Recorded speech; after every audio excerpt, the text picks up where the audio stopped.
This is an ABC News special report. Now reporting, David Muir.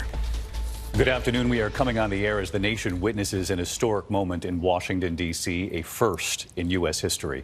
A former president criminally charged with allegedly working to overturn the results of a presidential election that the special counsel alleges Donald Trump knew he lost.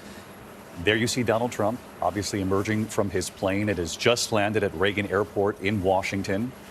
He will now head to appear in federal court for the arraignment to answer for the first time to criminal charges stemming from the special counsel's investigation into attempts to overturn the 2020 election. The former president traveling today from Bedminster to Washington. This was not quite the return to Washington this former president had envisioned for himself. This is Donald Trump's third criminal indictment, but these are the most serious charges that he or any other president has ever faced. The former president's motorcade will now take him from Reagan Airport, right there in Washington, of course, through the streets of the Capitol to the E. Barrett Prettyman U.S. Federal Courthouse. It's just blocks from the White House and the Capitol. ABC News has learned that once he is there, he will be fingerprinted but not photographed or handcuffed, and then he will take the elevator to a second-floor courtroom to be arraigned before a judge. As you all know, we have been reporting here. It was just 2 days ago, late Tuesday, special counsel Jack Smith filed his indictment of the former president, alleging Trump knew he lost his re-election bid but was determined to remain in power, and that he allegedly engaged in a months-long conspiracy of lies and actions to change the outcome of the election. Trump faces 4 felony charges he will answer to today. Count 1, conspiracy to defraud the United States. Count 2, conspiracy to obstruct an official proceeding. Also, obstruction of an attempt to obstruct an official proceeding.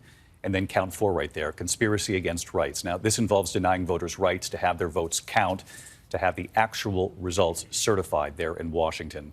Now, the indictment claims that the former president, quote, targeted a bedrock function of the United States federal government, the nation's process of collecting, counting, and certifying the results of the presidential election. The indictment also describes 6 unnamed co-conspirators who, we should point out at this point, are not facing charges, but of course that could all change as we move forward here.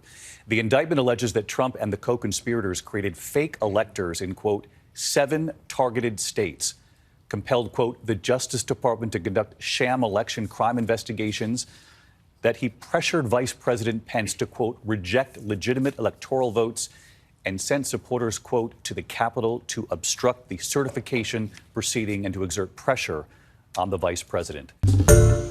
Hi, everyone. George Stephanopoulos here. Thanks for checking out the ABC News YouTube channel. If you'd like to get more videos, show highlights, and watch live event coverage, click on the right over here to subscribe to our channel. And don't forget to download the ABC News app for breaking news alerts. Thanks for watching.